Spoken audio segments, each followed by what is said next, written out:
మరి హీరో కోసం అని, హీరో పెర్మిషన్ కోసం హీరోకి తండ్రి లేడు, బాబాయిలు ఇద్దరు ఉన్నారు. కాదన్న, హీరోకి వెళ్ళినప్పుడు హీరో వాళ్ళ అమ్మగారు ఉన్నారు కదా. అమ్మగారు ఉన్నారు కానీ కాదు కుటుంబంలో అమ్మగారు ఉన్నారు కాదనట్లేదు. కాదు అమ్మగారిని దాటి చుట్టాల నీళ్ళు అడగరు. ఒక నిమిషం అండి, ఫస్ట్ అమ్మగారిని కాదండి, అమ్మగారిని నీళ్ళు అడిగితే అమ్మగారిని బైపాస్ చేయకూడదు. ఫస్ట్ అమ్మగారిని అడగాలి. అమ్మగారిని అడిగితే అమ్మగారు ఆవిడకున్న నిబంధనలు చెప్తారు. అర్థమవుతుందండి? ఆ నిబంధనల పుస్తకం మొత్తం చదివితే, చూశారు కదా మీరు ఈ సినిమా, మొన్న ప్రభాస్ గారి సినిమా చూశారు కదా, సలారు నిబంధనలు అని ఉంటుంది. అట్లాగూ ఆ నిబంధనల బుక్ లో ఏమున్నాయో ఒక నిమిషం అండి, ఆ నిబంధనల బుక్ ప్రకారం ఫాలో అయ్యాం. ఎందుకు మనకెందుకు? ఇప్పుడు మన హీరోయిన్ ప్రవేశపెట్టిన దాంట్లో ఆ నిబంధనలు మనకెందుకు అన్నా? ఆ నిబంధనల్ని ఫాలో అయిన తర్వాత అతని అనుమతి లభించిన తర్వాత నా చేతుల్లోకి వచ్చాడు. 18 నెలలు అవిశ్రాంత కృషి చేశాడు ఆయన. సరే బాగా చేసిన తర్వాత మీకు చూపించాను కదా. అదే కాదు, ఇప్పుడు ఆ నిబంధనల ప్రకారం కళ్యాణ్ రామ్ గారిని, ఎన్టీఆర్ గారిని అందరూ నేను కదన్నా, నేను స్ట్రైట్ గా అడుగుతున్నాను సార్. కళ్యాణ్ రామ్ గారిని, ఎన్టీఆర్ కలిసారా లేదా? మీరు స్ట్రైట్ గా అడిగినా నేను వంకరగానే సమాధానం చెప్తానన్నా.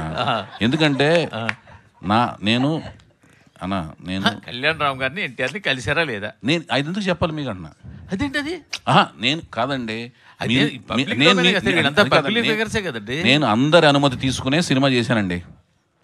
నందమూరి వంశంలోనే అందరి అనుమతి తీసుకుని సినిమా జరుగుతుంది. ఎన్టీఆర్ అనుమతి, కళ్యాణ్ రామ్ అనుమతి, మీరు ఎవరు అడిగినా అందరి అనుమతి తీసుకుని సినిమా చేశాను సార్. నేను అడుగుతుంది అందరి కాదు కదా, అందరి అనుమతి, అందరిలో ఎన్టీఆర్, కళ్యాణ్ అందరి అనుమతి, ఒక నిమిషం అండి సురేష్ అన్న, ఆగండి అన్న.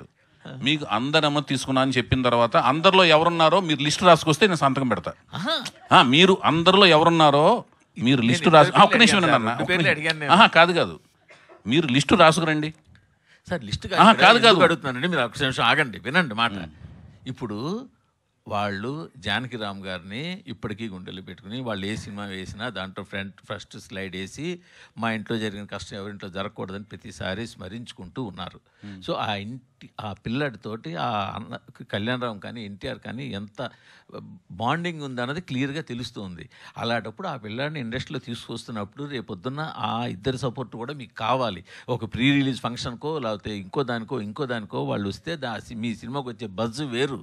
సో అడిగారా నేను అడుగుతున్నా, అడిగాను లేదు అని చెప్తే సరిపోయింది. చెప్పాలా, చెప్పక్కర్లేదా, ఇవన్నీ సంతకం పెడతా, ఇవన్నీ మాకెందుకు? కాదు అన్న, ఒక మాట వినండి.